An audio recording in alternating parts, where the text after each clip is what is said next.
Labą dieną, sveiki visi prisijungę prie pirmosios Lietuvos kardiologų draugijos tinklalaidės.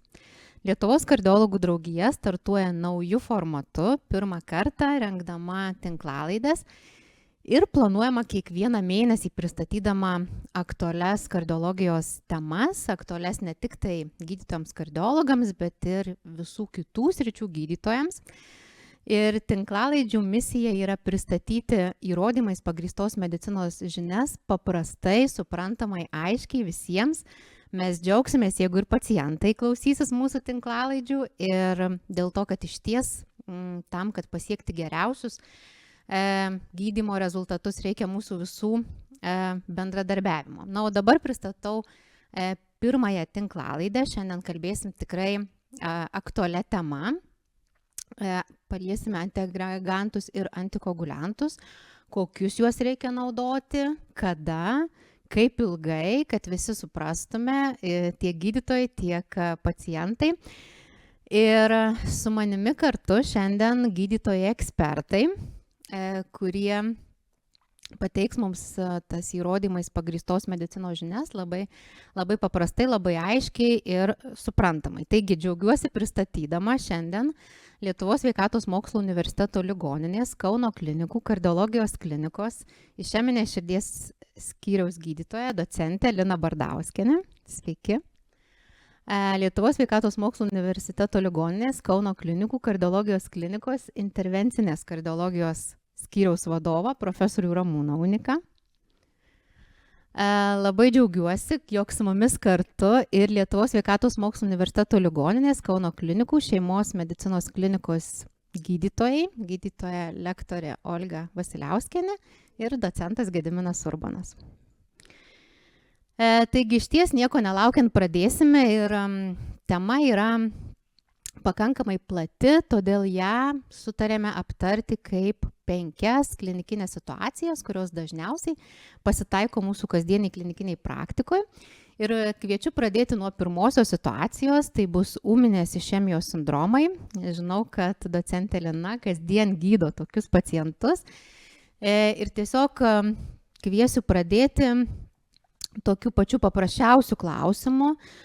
Visgi, kodėl reikalingi antiagregantai, kai mes gydome pacientą sergantį ūminės išemijos sindromu ir kokius antiagregantus rinktis, nes jų turime ne vieną ir kartais tikrai mums visiems kyla klausimai, o kas čia turi tą pirmenybę, kai yra ūminės išemijos sindromas, kas čia svarbu, kurie čia tie deriniai svarbiausi, geriausi, tam, kad pasiekti geriausius rezultatus. Dėkui, Eglė, už klausimą ir ačiū už pakvietimą į tinklalaidę. Iš tikrųjų, iškyla klausimų, lyg tai mes to antiagregantų pakankamai daug žinome, ne, bet vis dėlto tas pasirinkimas yra pakankamai platus. Vienas iš dalykų, kad mes pasirenkam labai dažnai pagal paciento būklę, vienas dalykas, kitas dalykas pagal kraujavimo riziką, nes ypač kai yra grėsmingi ar be gyvybei grėsmingi kraujavimai, vėlgi pasirinkimas yra. Ir vėlgi priklauso nuo atliktų procedūrų skaičiaus, tai kokias procedūras atliekama. Tai jeigu pasižiūrėti iš tų standartinių, ką mes visi žinome, galbūt ir pasikartosiu, bet vis tiek tai yra pradedam nuo to aspirino, kuris yra mūsų labiausiai mėgstamas, tai jo yra ūminio išeminių sindromo atvejais mes skiriame įsotinamąsias dozes, ta pirmoji smūginė dozė, kur yra skiriama nuo 150 iki 300 mg ir toliau yra tęsimas nuo 75 iki 100 mg pasirenkam pacientui pagal tą kraujavimo, kokia ta rizika yra didesnė. Toliau kitas antiagregantas, kurį mes mėgstam ir žinom labai dažnai, tai yra klopidogrelis. Tai klopidogrelio vėlgi yra smūginė dozė, yra nuo 300 iki 600 mg, pasirenkam vėlgi pagal kraujavimo riziką ir pagal paciento amžių. Dažnai rekomenduojama, kad jeigu virš 75, galbūt tikslingiau būtų 300 mg pasirinkti. Ir trečias variantas yra, jeigu taikoma fibrinolizė, tuo metu mes vis tiek skiriame irgi 300 mg. Ir toliau tęsim 75 mg vieną kartą dienoje. Trečiasis antiagregantas, kurį mes naudojam, tai yra tikagreloras, tai plačiausiai su miokardo infarktu skiriamas antiagregantas. Ir jo vėlgi įsotinamoji dozė 180 mg ir tęsiam 90 mg 2 kartus dienoje. Toliau yra prasugrėlis, kuris gali būti skiriamas, tai yra jo vėlgi dozė įsotinamoji 60 mg ir tęsiam 10 mg. Vienintelės yra dvi situacijos, kai skiriami 5 mg, tuomet kaip yra paciento amžius daugiau 75 metų ir svoris svoris yra mažiau 60 kg. Ir dar vienas yra intraveninis antiagregantas, kuris yra kangreloras skiriamas, jisai skiriamas vėlgi dozuojamas 30 mikrogramų kilogramų į veną smūginę dozę, toliau 4 mikrogramų kilogramų per minutę jau į veną ŠP. Bet jisai yra skiriamas maždaug 2 valandas arba tol, kol tęsiasi procedūra ir vis tiek paskui turim pereiti prie geriamojo antiagreganto.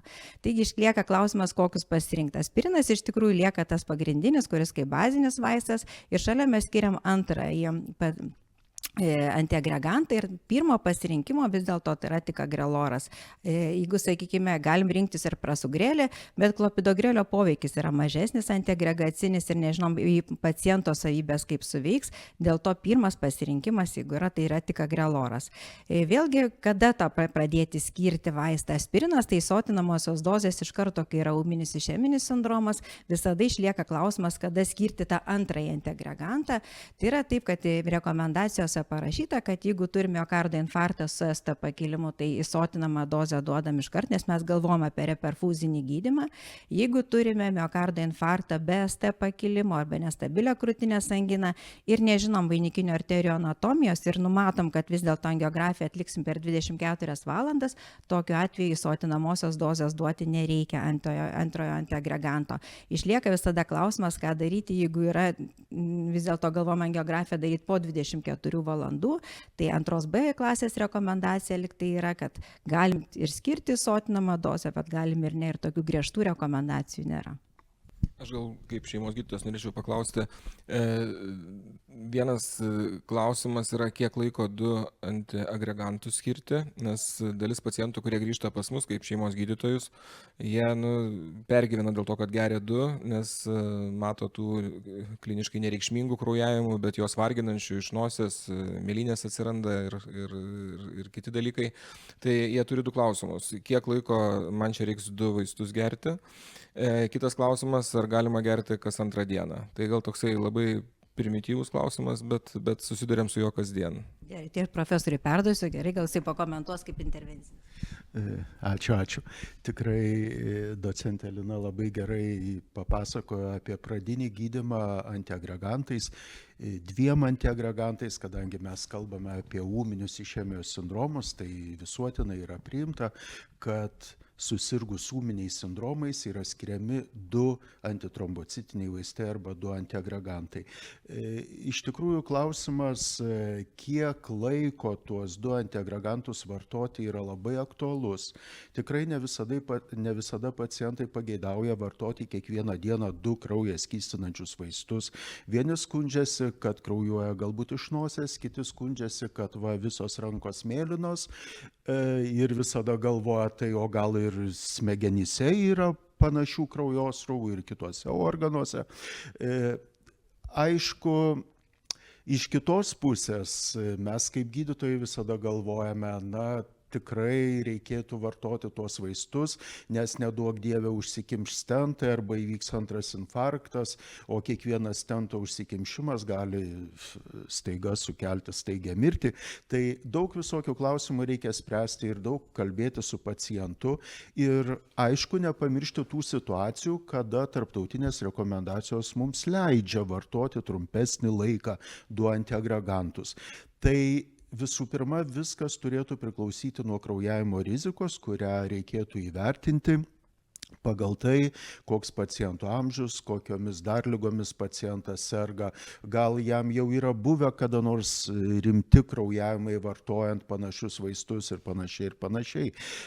O iš kitos pusės, kokiosgi paciento ypatybės sukelia arba didina riziką sakykime, vainikinių arterijų užsikimšimui arba aplamai tromboziniams įvykiams. Tai šituos 2 dalykus, kraujavimo riziką ir trombozinių įvykių riziką reikia labai pasverti.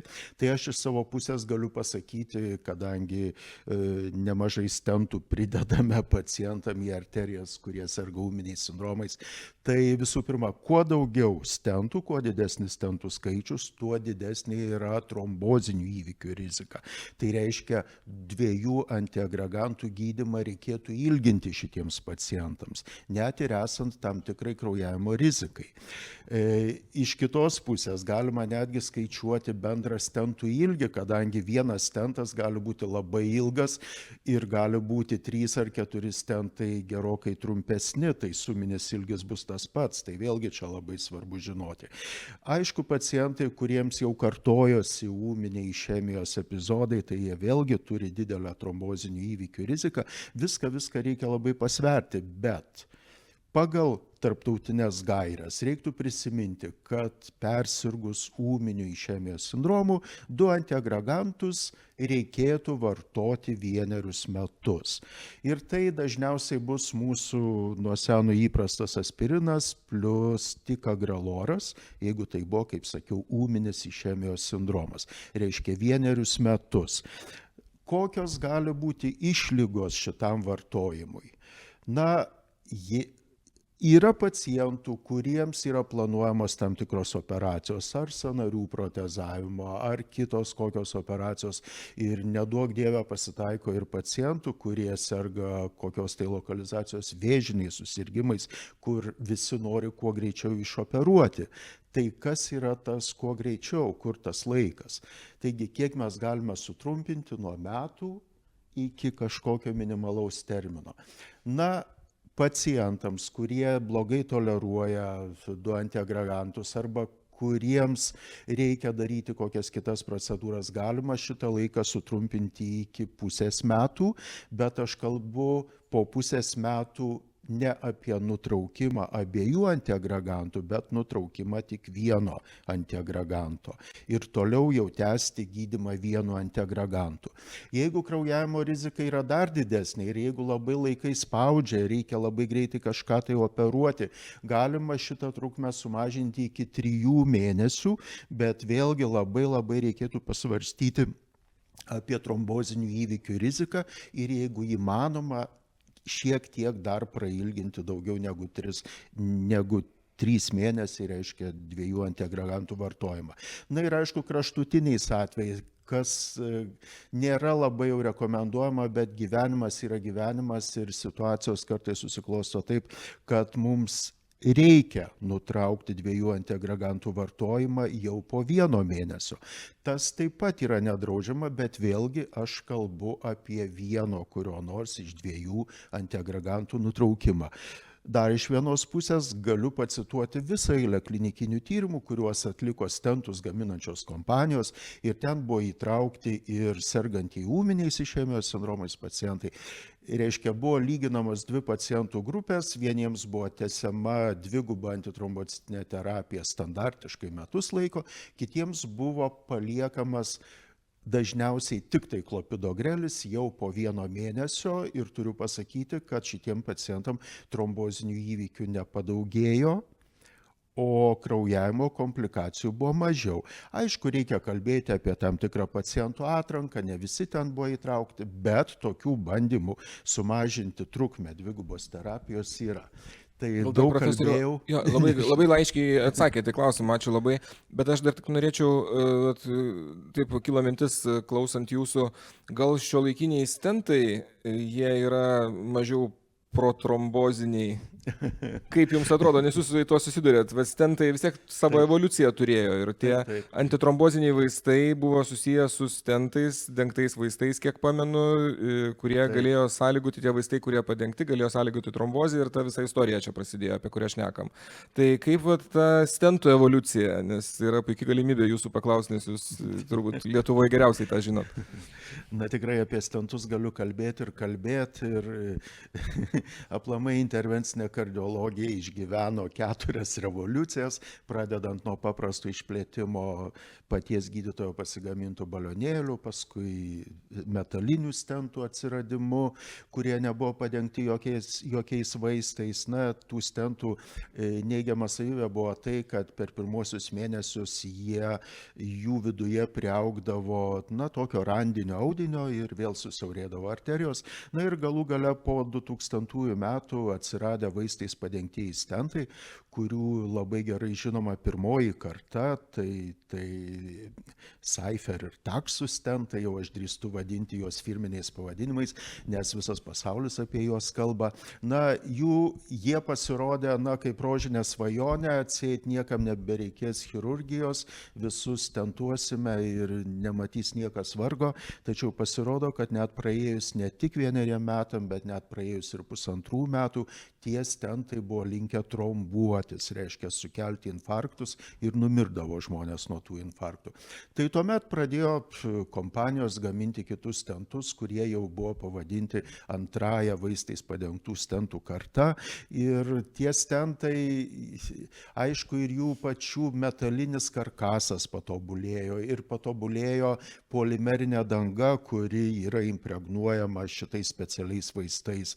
Kai kurie stentai pradėti gaminti visai be polimero, kadangi buvo išaiškinta, kad tas polimeras skatina uždegimą, arba buvo pradėtas gamintis labai biologiškai suderinamas polimeras. Na ir galų gale tas pats vaistas, kuris slopina tuos siaurėjimo procesus vėlesnius, vėlgi buvo atnaujinti tie vaistai ir jų dabar yra vėlgi kelios kartos.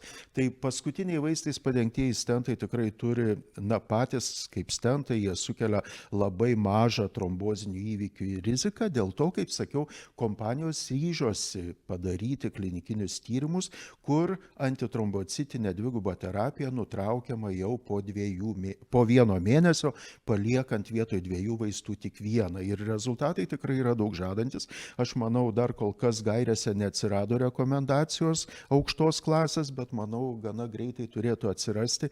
Na, dar turiu porą žodžių dėl aspirino pasakyti, negaliu kitaip. Jau aspirinas mūsų klinikiniai praktikoje naudojamas 100 gal 5 metus ir visi įpratom ir joks klinikinis tyrimas nepradedamas be aspirino. Taip sakant, jeigu norime ištirti kažkokį kitą kraują skystinantį vaistą, tai būtinai turi būti ir aspirinas čia. Bet kaip sakiau, jau atsiranda tyrimų, kur aspirino tiesiog nebeskiriama. Ir aš nežinau, ar aš jau išeisiu į pensiją, ar dar spėsiu pamatyti, kai aspirinas liks tik tai tam tikriem pacientam pagal 2 B klasės rekomendacijas. Kol kas yra ne taip dar, bet aš manau, tada ir pacientai galbūt mažiau skūsis kažkokiom hematomom atsiradimu ar kažkokiu kraujavimu iš nosies ir panašiai, bet čia aš leidžiu savo tiesiog pasvajot. Ačiū labai už klausimus.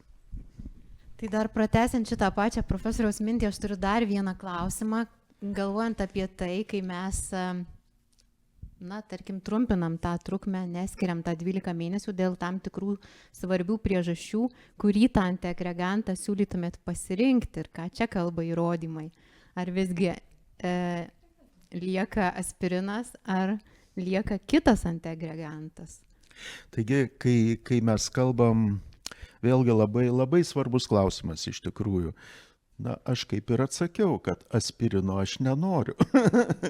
Ir iš tikrųjų klinikinių tyrimų įrodymai rodo, kad jeigu mes kalbame apie perėjimą nuo 2 antitrombocitinės terapijos prie 1 antitrombocitinio vaisto, tai turėtų likti visgi kitas vaistas, bet ne aspirinas.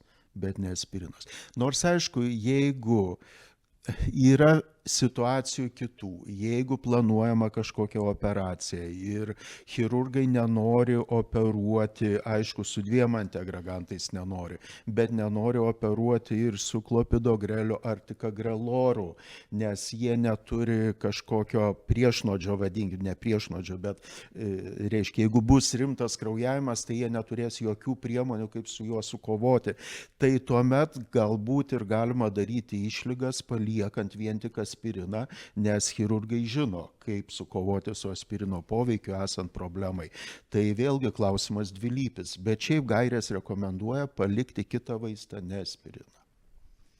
Taip, tai man atrodo, kad čia iš ties labai svarbus aspektas ir dar gal nepilnai atėjęs į tą kasdienę klinikinę praktiką. Ir žinoma, mes be galo džiaugiamės tą intervencinės kardiologijos revoliuciją, bet kartu turbūt turim prisiminti ir akcentuoti, kad nors ir yra labai maža dalis tų pacientų, kurie serga ūminiais išeminiais sindromais, labai maža dalis jų visgi nepatenka pas intervencinius kardiologus dėl to, kad ta procedūros rizika yra didesnė už jos tą naudą, tai turbūt turėtume vėlgi čia dėti akcentą, kad ta dviguba terapija privaloma net ir tokiu atveju, jeigu pasirinktinas gydymo metodas yra tik medikamentinis, bet mes turim pacientą, kuris serga ūminės išemijos sindromu. Tikrai labai geras pastebėjimas, Eglė, dėl to, kad esant ūminėms išeminiams sindromams tikrai nėra ribojimo, ar tai yra atlikta vainikinio arterijų angiografija ar neatlikta.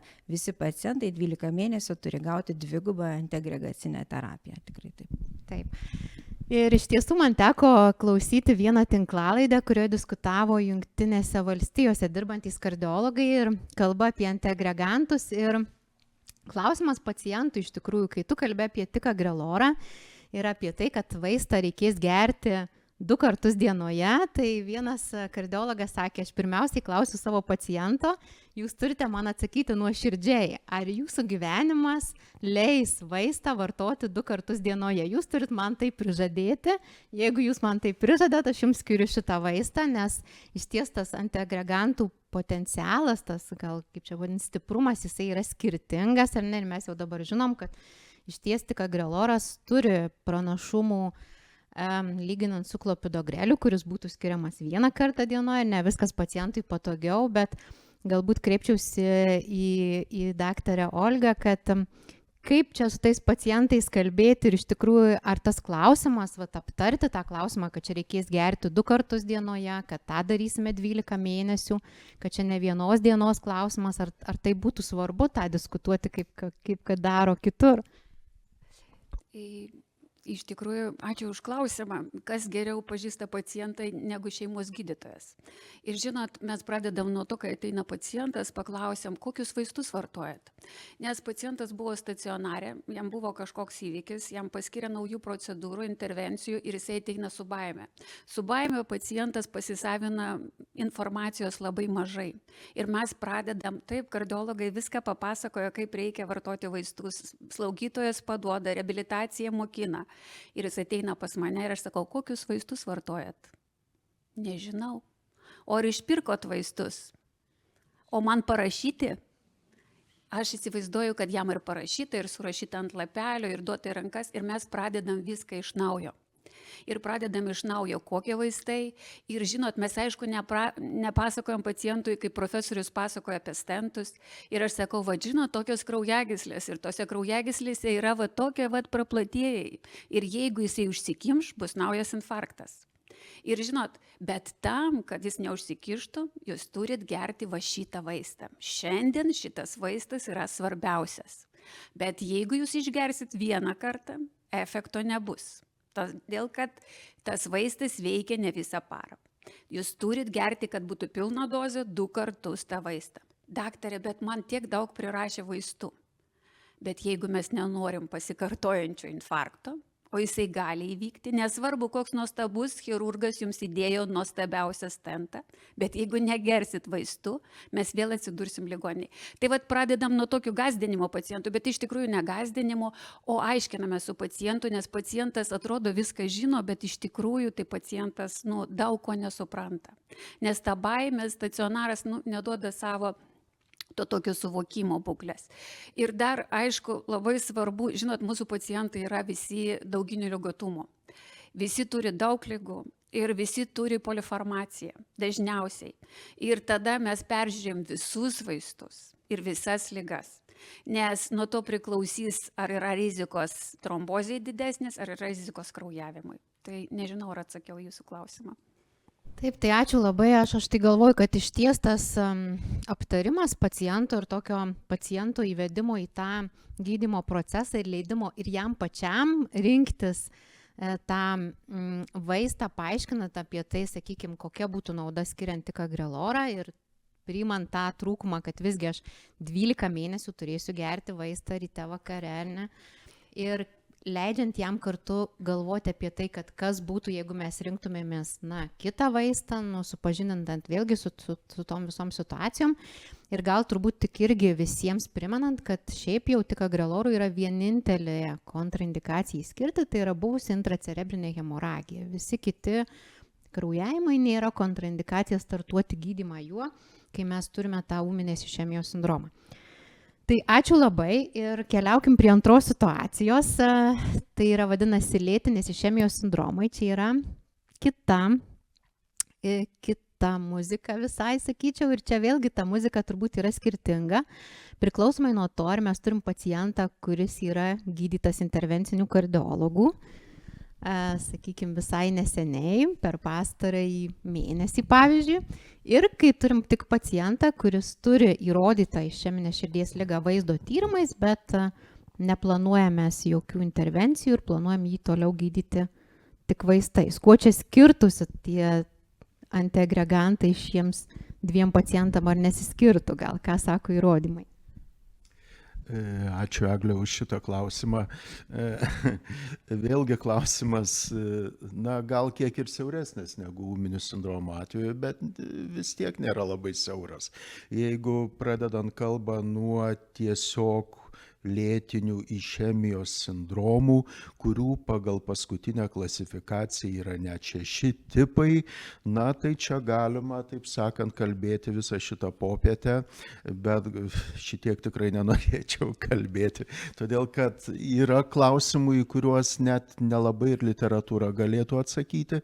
Be abejo, kai yra patvirtinta miokardo išemija,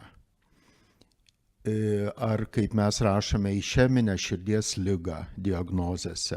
Ir mes turime aiškę vainikinių arterijų ligą, aterosklerozę, turiu galvoj, kuri ir sukelia tą miokardo išemiją. Tai be abejo vienas iš gydymo komponentų, nepriklausomai nuo planuojamų intervencijų. Tiesiog turint tokią diagnozę su įrodyta išemija, mes privalome skirti vieną antiagregantą. Standartiškai tai būtų nuo seno aspirinas doze 100 mg, sakykime, 100 mg, gali būti šiek tiek mažesnė, gali būti šiek tiek didesnė priklausomai nuo gamintojo tablečių, bet apie 100 mg ir šitas gydymas turėtų būti tęsiamas ilgą laiką. Nenoriu sakyti iki gyvenimo galo, bet realiai tai taip. Dabar kita situacija, šiek tiek švelnesnė. Kai pacientas niekuo nesiskundžia, jokios išemijos nėra įrodyta, krūtinės anginos nėra, bet mes nusiuntėme pacientą ir atlikome labai madingą tyrimą, širdies vainikinių arterijų, kompiuterinę tomografiją. Ją atliko ir rado viename ar keliuose segmentuose pradinius aterosklerozinius, nesakyčiau pasiaurėjimus, bet tiesiog sienelėje esančias plokšteles, kurios nesiaurina spindžio, jos tik tai yra ten, būna parašyta 20% pasiaurėjimas ir panašiai.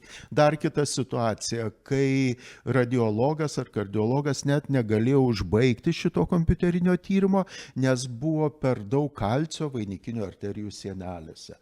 Tiesiog negalėjo įvertinti spindžių ir stenozių laipsnio. Bet pacientui nieko nėra, jokia išemija nėra įrodyta, tiesiog, sakyčiau, vos neatsitiktiniai radiniai arba radiniai tam, kad įvertinti paciento riziką. Tai ar čia jau reikia skirti antiagregantus, ar dar nereikia skirti? Šitas klausimas yra diskutuojamas literatūroje. Sakyčiau, kad reikėtų pagalvoti apie paciento riziką įvykti kardiovaskuliniams komplikacijoms, tokioms kaip infarktas, mirtis ar kitos kardiovaskulinės komplikacijos.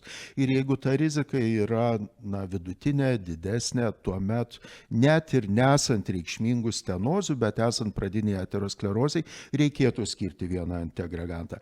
Jeigu ta rizika yra maža, nors aišku, aterosklerozės radimas jau iškart prideda daug balų šitai rizikai, turbūt reikėtų laikytis minties, kad jau reikia vieno antiagreganto, tiesiog prevenciškai, nes pacientas jau turi aterosklerozę. Turbūt, kad taip.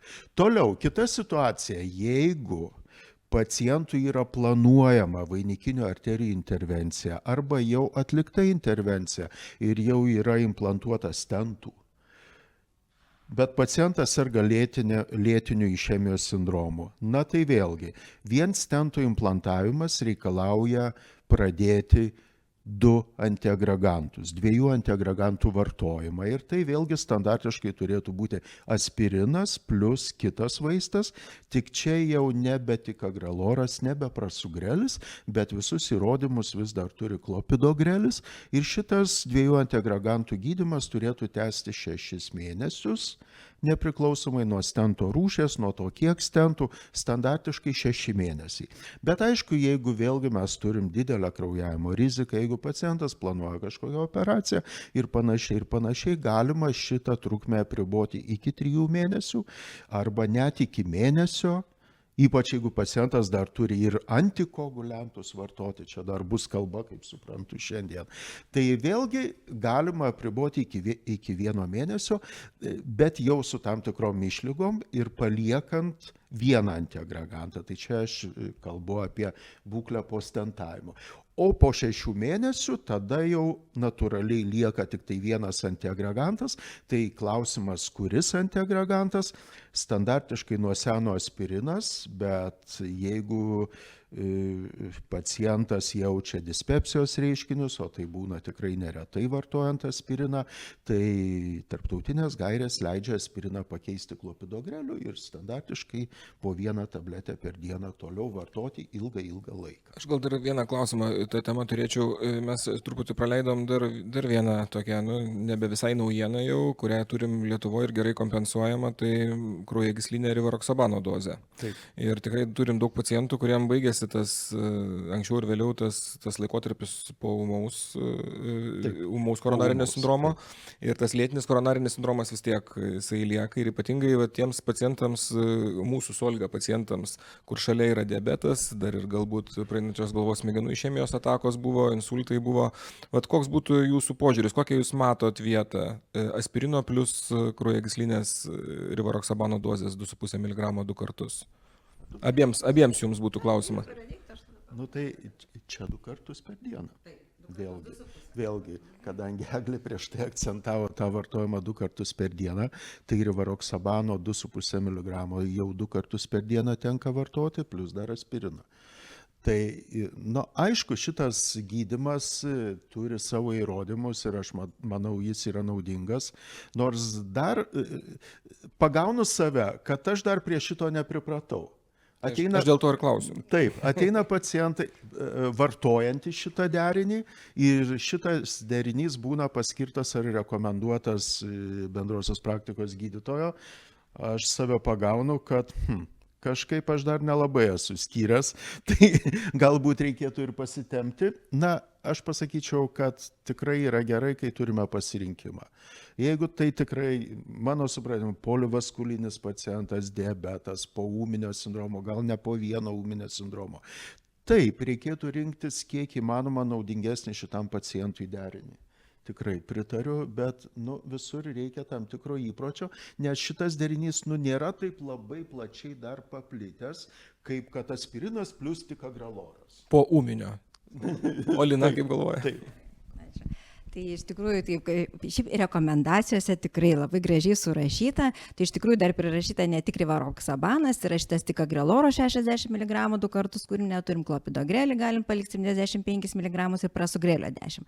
Tai mes galim pasirinkti tarp tų 4 vaistų, jeigu turim tą didelę išemijos riziką. Tačiau ten vis tiek yra nurodyta, kad nėra kraujavimo. Tai va šitą dalyką, tai mes žinote, visą laiką tokia bijome dėl to kraujavimo, nes pacientas dažnai, kai būna, ateina su mėlynėm, paskui pasako pasituštinus kažkoks kraujas ir tada prasideda tos baimės, kurios iš tikrųjų stabdo.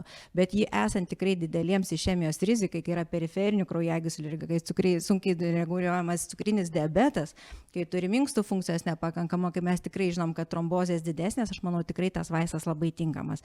Ir būtent metai po ūminio išeminio jisai būtų ta vieta, kur mes galėtume pagelbėti pacientams iš tikrųjų. Tai tikrai labai dėkui.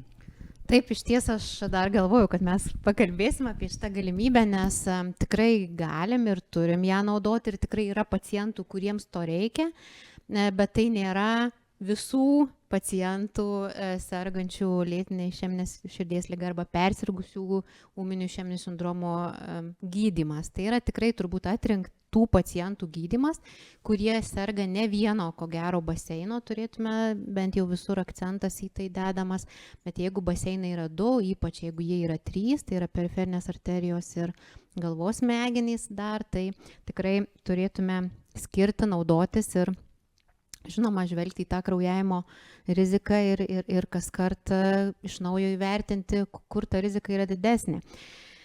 Tai ačiū labai ir turbūt keliaujam prie trečiosios situacijos, kuri yra sudėtinga. Tai yra pacientas, kuris serga prieširdžių virpėjimu ir jam įvyksta ūminės išemijos sindromas.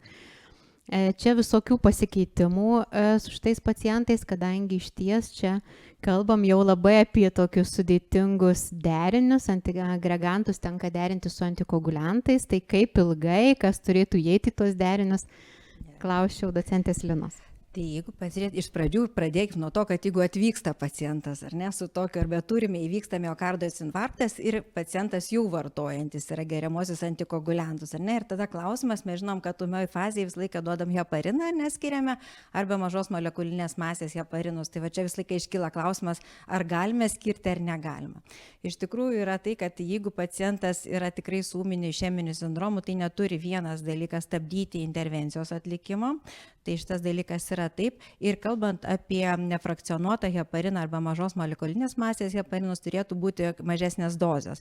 Tai kaip nurodoma, pavyzdžiui, heparino turėtų būti 60 veikimo vienetų kilogramų. Jeigu kalbant apie enoksipariną, turėtų būti 0,5.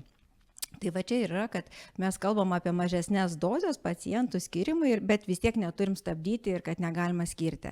Dar vienas dalykas, ką mes čia iš tikrųjų užmirštame apie varfariną, ar ne? Tai iš tikrųjų dar tikrai pacientų kiekis, kuris juos vartoja, tai jeigu atvyksta toks pacientas, tai intervencija rekomenduojama tik tai, jeigu tarptautinis normalizuotas santykis yra mažiau 2,5.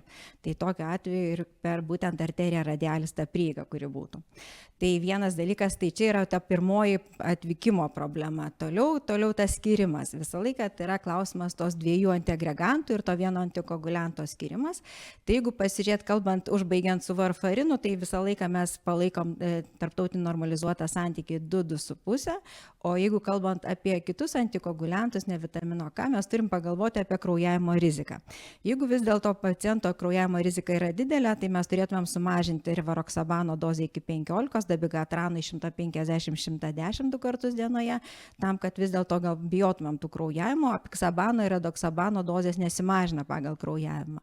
Ir pradedam skirti 2 antiagregantus ir antikoaguliantą. Rekomendacijos yra, jeigu vis dėlto stento trombozės rizika yra didesnė už kraujavimą, ką mes kalbame, tai tokiu atveju tikrai turėtų būti skiriami 2 antiagregantai ir 1 antikoaguliantas iki mėnesio laiko. Jeigu vis dėlto kraujavimo rizika viršyje stento trombozės riziką, tada iki 1 savaitės turėtų būti. Toliau yra taip, kad jeigu ūminėms išeminiams, mes kaip ir kalbėjom, kad vis tiek tie 12 mėnesių mums yra svarbus, tai toliau, jeigu, sakykime, vartoja iki mėnesio laiko, visa kita likusi turėtų būti 1 antiagregantas, vis tiek pasirenkame klopidogrelį ir 1 antikoaguliantas. Čia irgi kaip yra klausimas dėl to, ar vis dėlto tas tikagreloras, ar prasugrelis, ar ta klopidogrelį su antikoaguliantu, tai vis dėlto tyrimuose su tikagreloru yra tik tai apie 10-12% tų pacientų analizuota, su prasugreliu iš viso iki 2%, tai nėra žinoma jo poveikis kartu su nevitamino K antagonistais, todėl vis dėlto tai yra klopidogrelis pasirenkamas vaistas kartu su antikoaguliantu. Tai iki 12 mėnesių turėtų būti 1 ir 1 tada.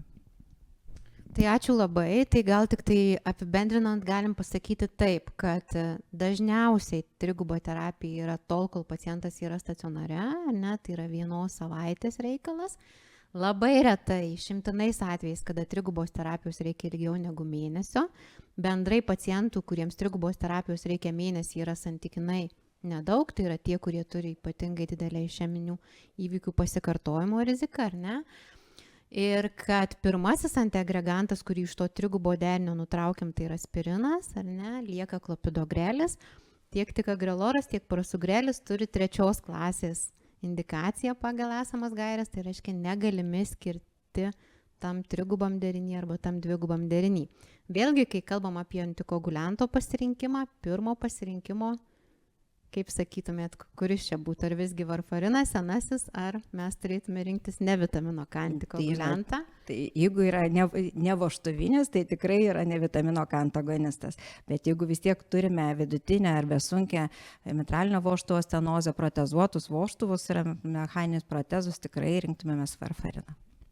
Taip, tai yra, reiškia, tos dvi indikacijos. Tai yra mechaninis vožtuvas, vienareikšmiškai tik varfarinas, ir ta mitralinė stenozė, kuri jau yra vidutinė arba didesnė. O visais kitais atvejais tikrai rekomenduojam tam dvigubam deriniui rinktis tą ne vitamino K antikoagulantą. Ir dabar noriu klausti jau turbūt docento Gedimino, kaip jums sekasi su tais pacientais, tokiais mūsų, kuriuos čia mes atsiunčiam su antikoagulanto antiagreganto deriniu, kurie grįžta pas jūs ir jums reikia toliau juos gydyti, ar čia lengvai viskas einasi, kaip tie pacientai reaguoja į tą tokį gydymą ir kaip su tais kraujavimais galiausiai, nes... Pacientai grįžtantis, aš apskritai visą savo praktiką, tą kardiologijos prasme, tai suskirstyčiau iki įvykio ir po jo. Iki įvykio mes labai daug diskutuojam su pacientais dėl vaistų vartojimo ir sunku pripratinti iki tol buvusį sveiką žmogų, pradėti vartoti vaistus, ne vien statinus ir antihipertenzinius ir taip toliau. Įvykis dažniausiai tai būna tokia riba. Ir iš kardiologų, ypatingai iš mūsų klinikos kardiologų, grįžta pacientai labai motyvuoti daryti ir atneša tas epikrizės dažniausiai atspausintas ir rodo, va čia taip parašyta, taip daktarė, čia taip ir turi būti. Tai tuo klausimų kyla mažiau. Klausimų kyla mažiau kokį pusmetį ir daugiausia klausimų vis kuo tolyn į realybę, kaip sakyti, back to reality, į kaimynus, vaistininkus ir visą kitą aplinką, kurie patarė, gal tau per daug vaistų, mano kaimynas vartojo kitaip ir panašiai. Tai susidurėm, grįžtam į tą šeimos daktaro tokią realybę. Ir tas klausimas to ilgalaikio antikoagulantų vartojimo yra labai svarbus. Ir čia aš manau, kad turim labai sutarti tą viršenybę šiuo atveju. Mes pirmoji daly truputį diskutavom, kiek ta aktualija to antro agreganto, kalbant apie naujuosius stentus, kuriuos dabar turim, versus prieširdžių virpėjimą ir insulto riziką. Tai čia svarbiausia turbūt šeimos daktaro uždavinys užtikrinti reguliarų tiesioginio veikimo antikoagulantų naudojimą. Nes mes dabar praktiškai išėjom jau iš varfarino, beveik visoje Lietuvoje. Liko tik tai jūsų paminėtos tos situacijos tokios gana išskirtinės ir praktiškai jų nėra. Didelė konkurencija antikoagulantų rinkoje, turim visus 4 dabar Lietuvoje ir aišku, kad farmacinės kompanijos labai aktyviai dirba ir gerą darbą iš tikrųjų daro, nes pacientam tai yra patogu ir šeimos gydytojai patogu. Tai aš kaip šeimos daktaras, tai tikrai mano 2 eros yra iki tiesioginio veikimo antikoagulantų normalių kompensavimo sąlygų ir prieš tai. Nes su varfarinu mes darėm bet ką. Mes darėm tokį darbą mūsų šeimos klinikoje, kur radom, kad tik tai 20% pacientų buvo nuosekliai terapiniam lauke gydomų varfarinų, tai 20%. Tai 80% atveju mes darėm truputį bile ką. Tai aš manau, kad turėsim ateityje ir insultų atveju sumažėjimą Lietuvoje, kai turim dabar kitoje situacijoje. Tai aš bent jau nežinau kaip Olga, bet su tiesioginio veikimo antikoagulantų naudojimu problemos jokios nėra. Klausimas, aišku, šeimos daktarui susiorientuoti, kada tą antrą vaistą nutraukti. Didžiausia galbūt problema šiuo metu išlieka, ką jūs turbūt ir kardiologijos, kaip kardiologai matote, tai yra kitų specialybių gydytojų nesupratimas dėl nutraukimo. Odontologų, chirurgų ir taip toliau, kad tos rekomendacijos, tos EHRA rekomendacijos, kurios yra aiškios lentelės, jos dar netėjo į visą plačiąją medikų bendruomenę. Tai gal čia toksai būtų klausimas. Bet dėl antikoagulantų vartojimo, ypač tiesiog neveikimo antikoagulantų vartojimo, tai problemos iš tikrųjų didesnės nėra. Dar Olga nori pridėti. Aš atsiprašau, dar vienas klausimas girdėjau apie kraujavimus. Iš tikrųjų, kai pacientas ateina ir sako, kad atsirado kraujo ir aš daktarė greičiausiai nutraukiu šitą vaistą, pradedi ieškoti. Ir ko tu ieškai pirmiausia, ir padarai inkstų funkcijos tyrimą, ar ne, kreatininą ir pasižiūri glomerulų filtraciją, nes dažniausiai tokiam pacientam būna taip pat lėtinė inkstų liga. Ir tada peržiūri vaistus vėl, kokius pacientas vartoja. Ir išaiškėja, kad jisai geria nesteroidinius priešuždegiminius. Ir tada pradedi nutraukti ne antikoagulantą, o pradedi nutraukti vaistus, kurie gali sukelti riziką kraujavimo. Tai vat mūsų darbas toksai yra taip pat ieškoti tarp pacientų visokiausių galimų rizikų. Ačiū. Tai ačiū labai, iš tikrųjų tas holistinis požiūris ir tas įvertinimas visko, kaip mes, kaip kardiologai, žiūrim tą vien tik tai savo neretai patologiją ir žinom puikiai, kaip čia ir ką mums sako, tai įrodymais pagrįsta medicina ir skiriam lyg ir siekdami savo to geriausio efekto, bet tikrai pasižiūrėti į tą pacientą taip labiau kompleksiškai. Tai Na, čia, iš tikrųjų, aš pabaigiant, čia Olga labai gerą mintį, mes gal ir neplanavom apie tai, bet viena mintis labai svarbi ir žinutė ir klausytojam, tai būtent nesteroidiniai vaistai nuo uždegimo ir antikoaguliantai. Tai yra tiesiog jų nėra tuose visuose lapeliuose ar tenai dienynėliuose ar dar kažkur, kur surašom pacientui vaistus, jų niekada ten nerasit. Bet rasim vyresnio amžiaus žmonių kokie 80% arba pagal poreikį arba vos nereguliariai jos naudojančius. Ir jie vaistiniai, kai perka mūsų išrašytus vaistus, jie dažniausiai ko nors paprašo dar ir nuo skausmo ir yra krūva nereceptinių vaistų. Tai yra ibuprofenas, diklofenakas, naproxenas, kurie yra lentynėlėse naudojami. Ir tai yra susiję ir su inkstų funkcijos blogėjimu, Olga sakė, ir su kraujavimo rizika. Tai čia dar yra kur dirbti su plačiaja visuomenė, tiek su pacientais, tiek su gydytojais. Tokiai paprastoj vietoje iš tikrųjų. Tai tikrai labai puikus pastebėjimas, ačiū labai. Ir dar, kad užbaigiant šitą temą, gal dar docentės Linos prašysiu tą akcentą, kai mes skiriam tą dvigubą terapiją, antikoaguliantas, antiagregantas, tai kiek ilgai po ūminės išemijos sindromo ir dar tas dozes. Ar mes čia standartinės paliekam toj dvigubai terapijoje, ar mes čia jas koreguojam, modifikuojam. Čia turit omeny nuo mėnesio iki 12 mėnesių. Tame tarpe, kai skiriamas vienas antiagregantas, tai jeigu paliekame klopidogrelio, tai yra 75 mg, tikrai dozė nesikeičia, yra kalba apie antikoaguliantą, ne vitamino K antagonistą. Tai jeigu, kaip minėjau, trigubai antitrombotiniai terapijai, mes galim sumažinti rivaroksabano ir dabigatrano dozes. Tuo metu, jeigu grįžtame jau į dvigubą, 2 antitrombotinių vaistų, tai tokiu atveju grįžta į tas tikrasias dozes pagal kretino klirensą. Tai čia yra tas skirtumas, kad jeigu apiksabano, doksabano dozių nekeičiame, tai rivaroksabano ir dabigatrano dozės po 2 antiagregantų ir 1 grįžta pagal kretino klirensą. Tikrai. Tai ačiū labai ir tuo pačiu perėjimas į tą mūsų 4 situaciją klinikinę, kuri tokia yra santykinai gal ir paprasta, bet tik tai labai trumpas tas toksai priminimas. Pacientai, kurie serga 2 mechanizmų skirtingom, bet antikoaguliacinio gydymo prasme vienodom aritmijom, tai yra prieširdžių virpėjimas ir prieširdžių plazdėjimas. Visgi, kada antikoaguliantas čia yra reikalingas, kaip mes šiandien nusprendžiam ir pagal kokias skaičiuoklės apskaičiuojam, kada čia to reikia. Ir klausimas kitas, kaip ilgai to reikia ir visgi kuris antikoaguliantas, kurie antikoaguliantai turi čia jau tą pranašumą, jeigu turi. Gerai. Tai dėkui, čia iš tikrųjų daugiau klausimas iš tikrųjų bus jums kaip šeimos gydytojams, nes jūs tie pirmieji, kurie pamatote tos prieširdžių virpėjimus. Ir atsimenu, kad tikrai anksčiau būdavo, kad tik tai galėdama išraišyti vaistus, ar ne, be varfarino, tik tai kardiologas ir tikrai tas pacientų srautas gavosi labai daug insultų. Ir mes pasižiūrėjom, netgi tyrimą buvom atlikę, truputėlį nukrypimas į istoriją, kad buvom atlikę skubios pagalbos skyriuje, kai išleisdavo po prieširdžių virpėjimo atstatymo arba po prieširdžių virpėjimo patekimas pas šeimos gydytoją yra po 2 savaičių. Ir jie tą laiką būdavo be antikoagulianto. Tai iš tikrųjų buvo tikrai tie duomenys tokie baisus, netgi kai pamatai, kad pacientas be apsaugos. Tai šiuo metu gerai, kad viskas pasikeitė ir iš tikrųjų tos rekomendacijos yra. Tai jeigu kalbant vis tiek prieširdžių virpėjimas, prieširdžių plazdėjimas, tai yra žiūrimas vertinamas insulto rizikos skaičiuoklės, tai yra CH2 DS2 VAS skaičiuoklė, tai vertinam kokia ta rizika, kad įvyktų insultui. Tai žinom, kad pradedama tikrai jau antikoaguliantų skirimas geriamųjų, kai yra 2 ir daugiau vyrams, moterims 3 ir daugiau. Visada išlieka ta riba, ką daryti, kai vyrams 1 ir moterims 2 ar ne, tai ar skirti ar neskirti. Čia manau, kad galbūt vis dėlto pasirinkimas gydytojo yra pagal tą riziką paskaičiuoti, kokia vis dėlto ta rizika paciento pagal gretutinę patologiją, kuri neįsiskaičiuoja čia 2DS2 VAS skaičiuoklę. Dėl to, kad yra daug veiksnių, kurie įtakoja mums didesnės išemijos riziką, o toje skaičiuoklėje nėra. Ir antroji skaičiuoklė, kurią mes vertiname, tai yra kraujavimo skaičiuoklė, ta Hasbled skaičiuoklė.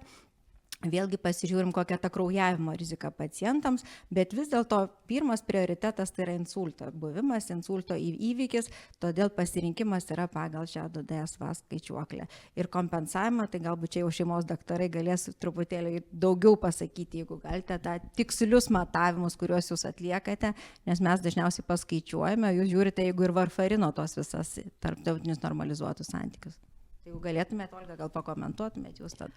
Nu, mes vadiname čia dvasko skalę ir Hasbledo ir natūralu, kad jeigu tu randi kardiogramą, kur yra prieširdžių virpėjimas, nu atsiprašau, plasdėjimas ar virpėjimas ir tu iš karto galvoji, kada įvyko, nežinau. Nu ir tada tu gauni 2 arba 3 balus ir tu iš karto sakai, pirmą, ką jūs turit vartoti dabar, kad jeigu nenorit insulto, jūs turit vartoti šitą vaistą.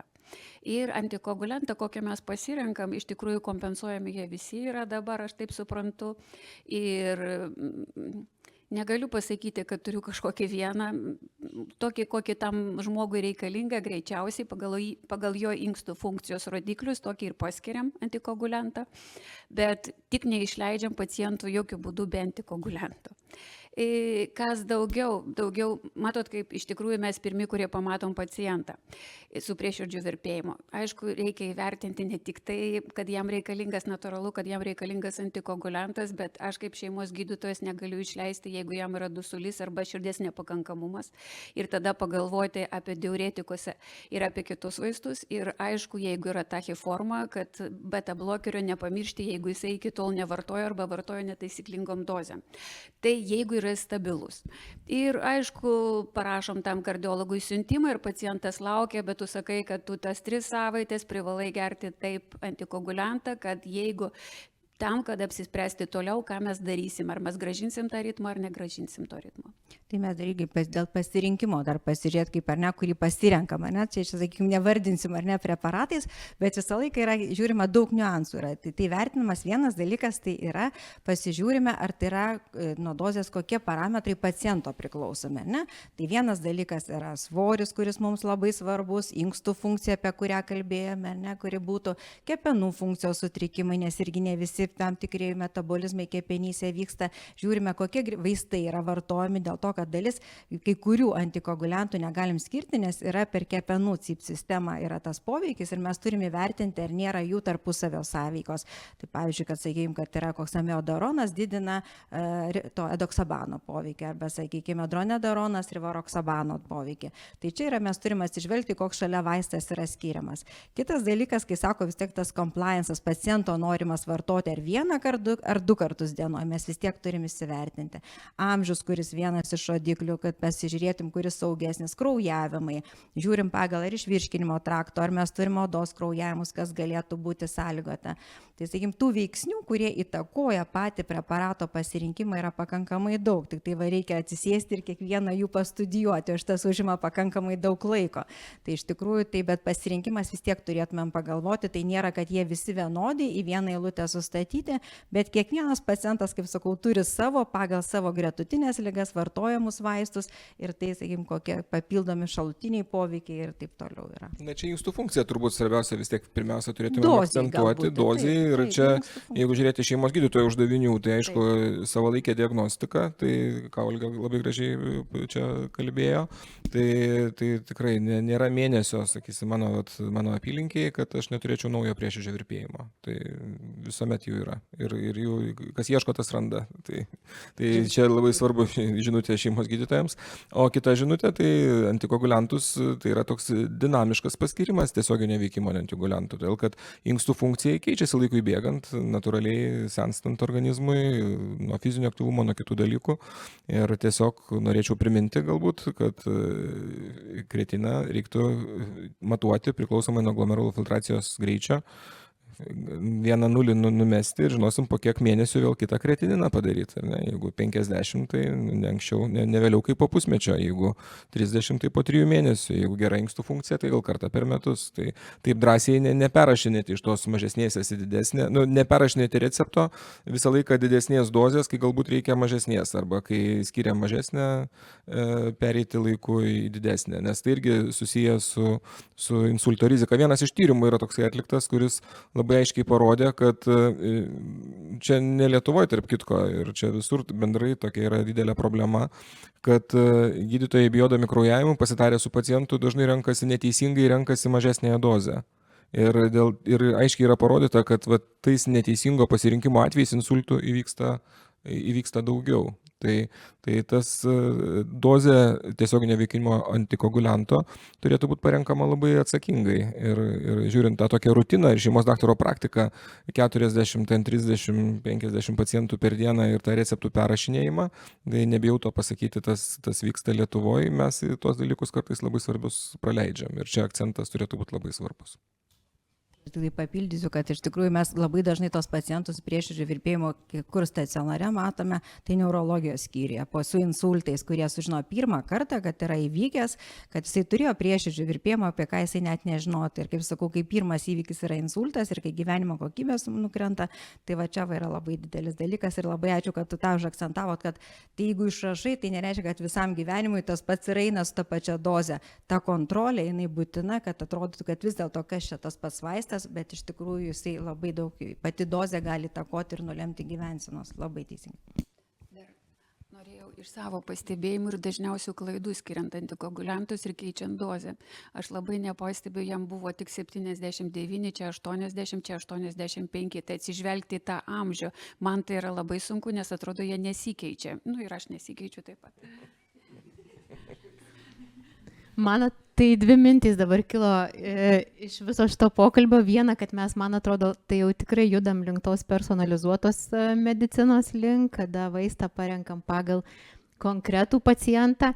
Ir kita vertus, aš galvoju, kad darbo mums tai netruks niekada, nes jau vien galvojant apie inkstų funkciją ir apie jos tyrimus ir apie tai, kad mes iš ties ta antikoagulianto dozė yra kintant ir kad tie mūsų pacientai yra senstantys ir kad tų prieširdžių virpėjimų bendrai pandemija yra ir kad jų daugėja, tai tikrai darbo visiems užteks ir labai daug.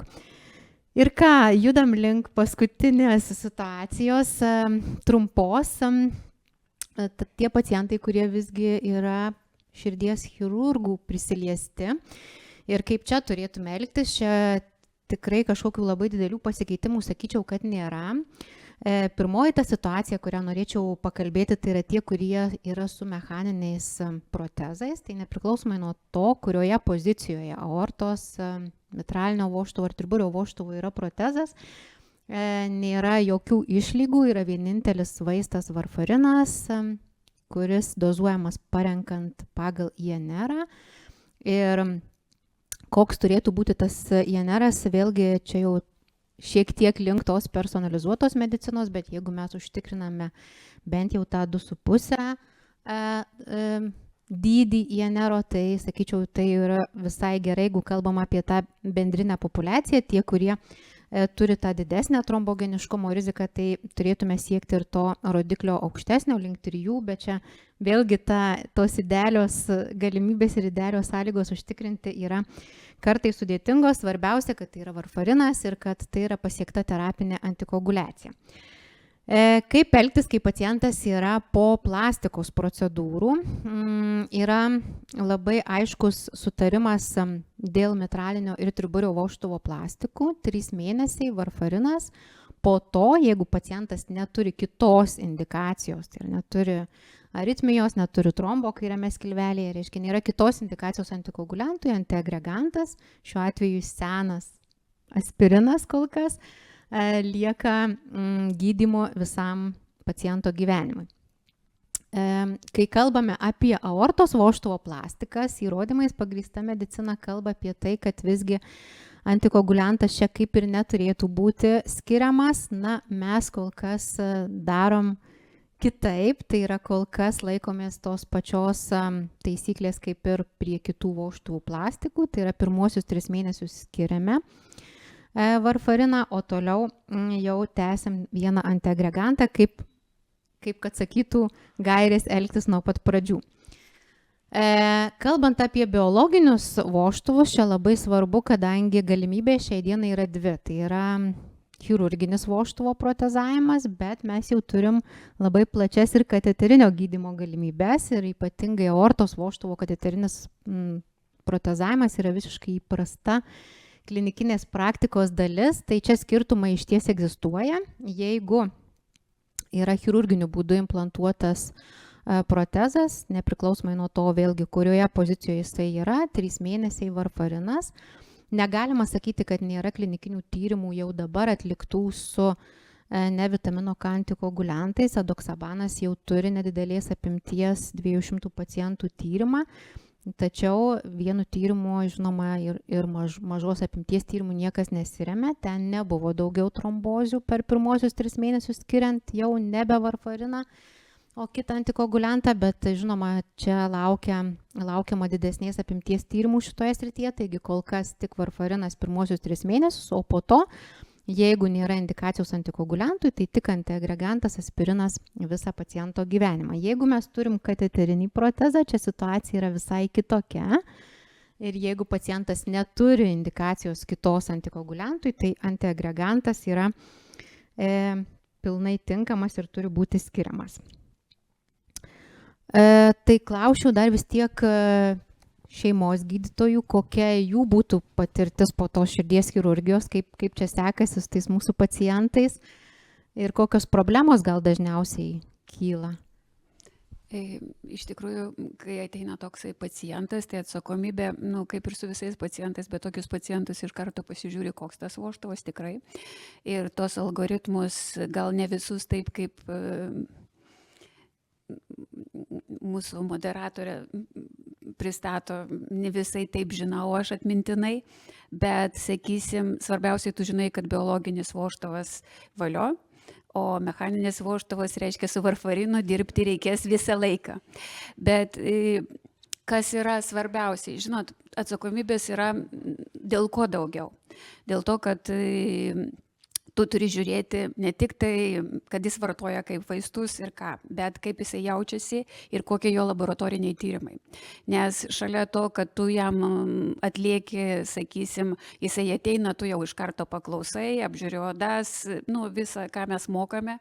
Ir tu paskiri jau bendrą kraują, pasižiūri, ar nėra tos anemijos, kuri galėtų būti, pasižiūri, kokia jo glomerulų filtracija, koks kreatinino kliransas yra, kokius vaistus vartoja.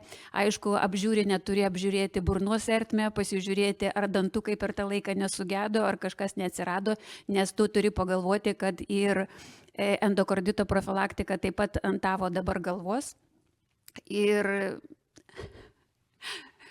Ir iš tikrųjų, kas sunkiausia, nežinau, kas sunkiausia, paprasčiausiai tokie pacientai,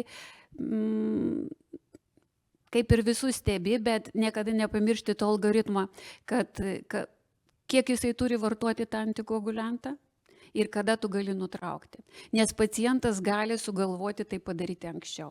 Visada turi pastebėti, ar jisai dar vartoja, ar jisai jau nutraukia. Ir jūs kalbėjot apie INR ir tarp 2,5-3 mes stengiamės, kad toks INR būtų. Bet tai turi kalbėti su pacientu ne tik apie šalia esančius vaistus, kuriuos jis vartoja, polifarmaciją arba tos pačius nesteroidinius, kuriuos jisai sugalvoja pavartoti, bet tu turi su juo pakalbėti ir apie tą, ką jisai valgo. Iš tikrųjų yra daug tų dietų ir pacientai, kurie domisi, tikrai pasižiūri, nes kai kurie pacientai labai sunkiai tvarkosi su INR. Ir tu gauni arba hiper, arba hipo. Ir jeigu tu gauni hipo, tu žinai, kad tu rizikos zonai. Tai su tokiais pacientais dėl to yra labai atsargu, bet tu turi kreipti dėmesį į tokius pacientus, profesorius. Dar norėčiau gal klausimą užduoti. Iš tikrųjų, dėl prieširdžių virpėjimo ir insulto rizikos čia viskas kaip ir aišku, bet kadangi tiesiog ir aš tikrai daug metų dirbu ir daug pacientų turiu, viskas tvarkoja, bet patirties iš tikrųjų labai žymiai mažiau negu su prieširdžių virpėjimais. Tiesiog, kai tu turi kelis pacientus, ar potavę, ar su mechaniniu vožtuvu, tu negali daryti jokių savų ten išvadų iš tikrųjų iš savo tų kelių pacientų. Čia dažna šeimos gydytojų klaida iš tikrųjų. Turėjau tokį pacientą, taip įvyko, tai reiškia niekam daugiau nebeskirsiu, nes čia taip būna. Taip negalim to padaryti. Tai iš tikrųjų, kiek vožtuvų problema ir trombozės ta rizika, kokia jinai iš tikrųjų, man kilo klausimas dabar klausant Olgos, kiek tai yra problema, nes ta problema prieširdžių virpėjimo ir insulto rizika, kaip ir aišku. Kaip dabar tas vožtuvai, gal ta istorija truputėlį, kodėl čia atsirado tie antikoaguliantai su vožtuvais ir kur čia ta problematika yra pagrindinė? Na tikrai labai aštrus klausimas, į kurį aš negalėčiau atsakyti. Aš tiesiog paėmiau mikrofoną ir aš nesuprantu, kodėl po biologinio chirurginio vožtuvo implantavimo reikia antikoaguliantų.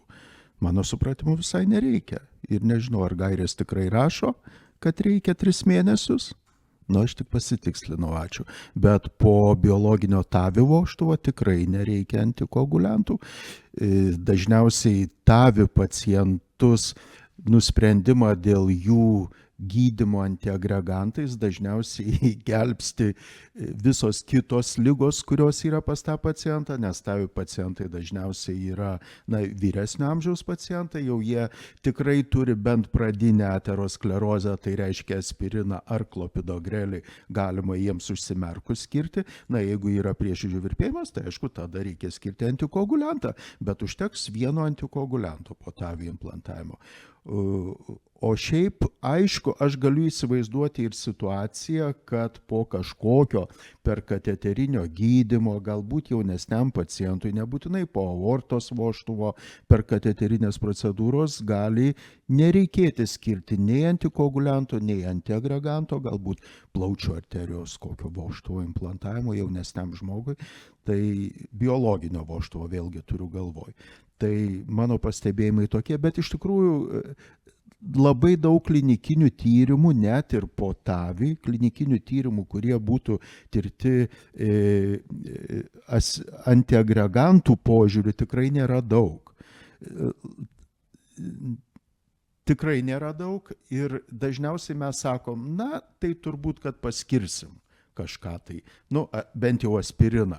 Bet kad sakytume tikrai, taip žūtbūt reikia 100%, tai mes patys nesame garantuoti. Tikrai. Kalbant apie tuos biologinius protezus, nes turbūt apie mechaninius, tai čia gal klausimų nekyla, kodėl tas antikoaguliantas yra reikalingas. Iš tiesų, tų tyrimų po chirurginių biologinio protezo implantavimų irgi nėra daug, bet tie, kurie padaryti, rodo, kad didžiausia tromboembolijų ir trombozių rizika yra pirmąjį mėnesį. Tai reiškia, jeigu pacientas sėkmingai išgyvena pirmąjį mėnesį be tromboembolinio įvykio, tai yra daug šansų, kad toliau tas, sakykime, antikoaguliantas jau nėra toks svarbus. Bet gairės, šiai dienai vožtuvų gairės, kurios yra 2021 metų, tai jau nėra visai šviežios, kalba apie tai, kad mes privalome tą skirti. Aišku, ypatingai tas aortos pozicija bendrai yra dėkinga dėl didelių kraujotakos greičių ten ir tokios, kad trombuotųsi biologinis aortos vožtuvas yra tikrai tų šansų jau ypatingai mažai, kad trombuotųsi biologiniai vožtuvai kitose pozicijose, pavyzdžiui, mitralinio vožtuvo pozicijoje, kur greitis yra gerokai mažesnis, tokių atvejų tikrai pasitaiko ir mes jų matom. Jų tikrai nėra daug, tai reiškia, kad jūs dirbat puikiai ir viskas vyksta taip, kaip turi vykti ir tas antikoaguliacinis gydymas užtikrinamas. Kita vertus, labai dažnai tie pacientai turi indikaciją kitą tam antikoaguliantui, tai yra tą patį prieširdžių virpėjimą. Nes įsivaizduokime, koks jau čia tas pacientas būtų, kuriam reikia keisti, paprastai sakau, mitralinį vožtuvą ir kuris neturėtų to prieširdžių virpėjimo. Dažniausiai tai taip nebus, ar ne? Dažniausiai tai bus pacientas, kuris turės tą prieširdinę aritmiją ir to antikoagulianto poreikis apskritai bus nuolatinis. Aš tik tai noriu dar tą akcentą dėti, kad po tų 3 mėnesių mes galime rinktis ne vitamino K antikoaguliantus drąsiai šitiem pacientam ir pervesti juos prie normalaus gyvenimo, normalaus režimo, nebe tokio to intensyvaus ir to savo dietos sekimo, nes tikrai varfarinas yra tas, kurio tos koncentracijos ir vertės taip svyruoja kartais nelabai. Čia tokia puikiai išvada, man taip sugalvojau išvadą mūsų to pokalbio, kad insulto požiūriu prieširdžių virpėjimo viršenybė prieš visas kitas būklės. Prieširdžių virpėjimas viskas aišku, ne? Pirmiausia, prieširdžių virpėjimą tvarkyk, o jau visus kitus tai gali, kaip profesorius gražiai čia parodė, ir taip pasakyti. Kad galbūt iš tikrųjų tas antikoaguliantų skirimas kartais yra dėl pooperacinės trombozių rizikos vienas iš tų variantų, nebūtinai kaip paties protezo trombozės, bet yra dėl pooperacinės vienas iš variantų, nes kartais ir pažiūrėkit po prieširdžių virpėjimo irgi būtinai mėnesį turime skirti antikoaguliantą nepriklausomai nuo tos rizikos. Galbūt viena iš idėjų ta pooperacinė. taip, aš dabar vakarykščią savo dieną operacinėje atsimenu ir mačiau, kokie ten spontaniniai kontrastai sukasi tame prieširdėje iš karto po apytakos, tai tikrai kartais net baisu žiūrėti į tą ausytą, kas ten darosi, bet ir pačiam tam prieširdį, kuris neretai yra kaip kibiras, ten tokie sukasi ratai, kad tikrai tada supranti, kad to antikoagulianto reikia. Na ir dabar pereinam prie paskutinės dalies klausimai, kurie mums buvo užduoti Facebook puslapyje. Iš tikrųjų, jie visi susiję su chirurgija. Aš nežinau, turbūt čia tas rytis, kuri labiausiai kelia daugiausiai klausimų. Tai pradėsiu nuo klausimo, kuris jau buvo atsakytas. Iš tikrųjų, pacientas po aortos vožtuvo plastikos ir koks gydymas. Tai šiai dienai mes laikomės tos strategijos, kad pirmuosius 3 mėnesius pacientas naudoja varfariną, o po to vienas antiagregantas ir šiai dienai tai yra aspirinas visam gyvenimui. Antras klausimas, ką rinktis pacientui, kuriam atliktas kylančios aortos protezavimas. Tai kylančios aortos protezavimas yra tokia situacija, kuri reikalauja tik antiagreganto. Iš karto po operacijos jokio antikoagulianto pacientui nereikia, tol, kol jis yra gydomas intensyvios terapijos skyriuje, kol jis gydomas pas mus širdies chirurgijos skyriuje, mes antikoaguliantą skiriame intraveninį, tai yra trumpas iki savaitės laiko skirimas, o toliau tik tai antiagregantas aspirinas visam gyvenimui. Trečiasis klausimas, kuris irgi jau buvo atsakytas, bet dar kartą akcentas, pacientas po kylančios aortos protezavimo ir aortos vožtuvo protezavimo mechaninių protezų, tai bet kokiu atveju pirmenybė yra suprantame mechaniniam protezui, kuris reikalauja gydymo varfarinu visą paciento gyvenimą. Ir paskutinis klausimas, kuris nebuvo aptartas, tai specialiai jį palikau. Pacientas po chirurginės miokardo revaskuliarizacijos, dažniausia operacija širdies chirurgijoje šiai dienai, koks gydymas. Tai čia gydymas iš principo priklauso, kokį mes tą startinį pacientą turėjom. Ar tai buvo pacientas, kuris sirgo ūminės išemijos sindromu ir jis operuojamas per pirmuosius 12 mėnesių, ar tai buvo visiškai lėtinės išemijos sindromo pacientas. Tai jeigu tai yra lėtinės išemijos sindromo pacientas, tai vadovaujamės visais tais principais, kurie galioja ir įprastiniam pacientui sergančiam lėtinės išemijos sindromu, tai standartiškai yra vienas antiagregantas visą gyvenimą. O jeigu tai yra pacientas, kuris serga ūminės išemijos sindromu, vėlgi vadovaujamės lygiai tuo pačiu principu, tai yra gydome lygiai taip pat iki 12 mėnesių, dvigubą terapiją, tik tai turime tokį klinikinį pastebėjimą, kuris įrodymais nėra pagristas, bet pirmąjį mėnesį po širdies chirurgijos ticagreloro neskiriame. Tiesiog esame turėję tikrai grėsmingų įvykių, širdies tamponadų, dėl to bent jau šiai dienai, bent jau mūsų klinikoje laikomės tokio standarto, kad pirmasis mėnesis po širdies chirurgijos dviguba terapija be ticagreloro, be prasugrelio. Tai yra klopidogrelis ir aspirinas. Po mėnesio visada siekim ir įvardinti ir parašyti, tikrai grįžtame prie ticagreloro derinio su aspirinu, kuris turi pirmenybę sergantiems ūminiais išeminiais sindromais. Na ir baigdama noriu gal jūsų visų po 1 ar 2 sakinius, kokiagi žinutė būtų mūsų klausytojams iš šios temos, kas čia svarbiausia, kas jums labiausiai užstrigo ir kokį patarimą norėtumėt, kad išsineštų mūsų klausytojai į namus. Tai dėkui labai už visus klausimus, už visą tą laidą. Iš tikrųjų, mano pagrindinis galbūt tai, kad mes susėdom visi kartu. Ir iš tikrųjų, man galbūt didžiausia žinutė būtų visiems, kad bendraukime kartu, tai yra iš tikrųjų bendras mūsų pacientas, bendras požiūris ir tas bendras susikalbėjimas mums labai reikšmingas. Mes pamatome juos momentiškai, jūs matote toliau visą gyvenimą ir jūs matote tikrai tas problemas, kurių mes nematome. Ir dėl to iš jūsų ta žinutė, kurią mes gauname, yra labai labai svarbi. Tai to bendradarbiavimo visiems kartu. Iš tikrųjų, aš taip pat norėčiau visiems padėkoti Egliai už surengimą šito renginio, visiems dalyviams. Taip, ir tikrai, Lina, pritariu 100%. Tikrai daugiausiai pacientus, mūsų pacientus matote jūs ir daugiausiai jūs dirbate su tais mūsų pacientais. Aišku, jau jie nebe mūsų pacientai, bet tą tokį, pirmą tokį žingsnį padarome mes. Po to mūsų pirmo žingsnio jūs priversti 2 ar 3 daugiau dirbti su tais pacientais. Tai naudojosi progą ir noriu padėkoti dar kartą jums už tai, kad jūs išlaikote tuos pacientus sveikus, gyvus ir prižiūrimus. Tai aš tai tikrai galėčiau paantrinti tiek abiems kolegoms. Bendradarbiavimo labai reikia ir tikrai aš kartais dirbu šeimos gydytoju 26 metai ir toj pačioj vietoje. Ir puikiai matau pacientų prisirišimą ir pasitikėjimą, didžiulį pasitikėjimą. Tai iš tikrųjų šeimos gydytojui irgi reiktų turėti labai daug atsakomybės, kas yra patariama ir kas yra pasakoma pacientui. Ir šeimos gydytojo darbe iš tikrųjų reikia labai daug susiurbti informacijos ir ją išgryninti, nes mūsų darbe ateina labai daug perteklinės informacijos apie įvairius vitaminus, papildus ir kitus dalykus. Tai aš manau, kad tas mūsų pokalbis labai padėjo išgryninti tas viršenybės, kas čia yra iš tikrųjų svarbu, o ką galima kitą kartą gal dirbant su sveikata ir praleisti kai kurios pacientų skundus ir kitus dalykus, jie visi svarbus, bet jie kartais būna labai momentiniai, bet yra kiti dalykai labai ilgalaikiai ir patarimų nesilaikymas grėsia labai rimtomis pasiekmėmis. Tai ta tema šiandien labai tokia aktuali ir labai daug uždeda atsakomybių ir šeimos gydytojams taip pat. Ne tik receptą perrašyti, bet įsigilinti ir kitus dalykus. Iš tikrųjų, ačiū labai. Norėčiau atsakyti. Ačiū, kad pakvietėt. Nebūtume atėję, jeigu kardiologai nebūtų pakvietę. O pacientas yra mūsų tikrai bendras.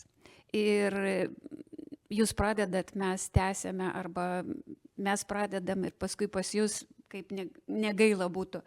Bet norėčiau pasakyti, kad gydytojas visada mokosi. Tai ačiū už tas pamokas. Ačiū labai. Tai aš tikrai esu be galo dėkinga visiems 4 nuostabiems gydytams ekspertams, kurie sutiko šiandien būti kartu. Kviečiu mus klausyti ir ateityje, o susitiksim lygiai po mėnesio, jau balandžio 24 dieną, kur analizuosim nemažiau įdomią temą, bus skirta dislipidemijoms.